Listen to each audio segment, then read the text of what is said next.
नमस्कार विद्यार्थी मित्रांनो, सोशोलॉजी 2025-26 याची जर तुम्ही प्रिपरेशन करत असाल तर सगळ्यात पहिले महत्त्वाचा कॉन्सेप्ट तुमच्या समोर येणार आहे पॉझिटिव्हिजम, प्रत्यक्षवाद. काय आहे लक्षात घ्या की 17व्या-18व्या शतकामध्ये मोठ्या प्रमाणावर सायन्स मध्ये प्रगती झाली.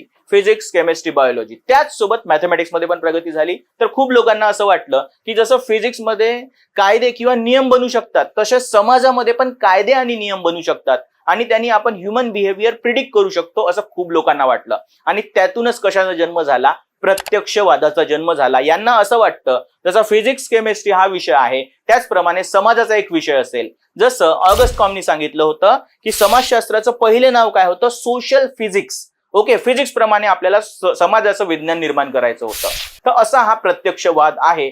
आणि सुरुवातीच्या काळाला सोशियोलॉजीला फाउंडेशन किंवा शेप किंवा एक डिसिप्लिन म्हणून इमर्ज होण्यामध्ये या प्रत्यक्षवादाने मदत केलेली आहे. धन्यवाद.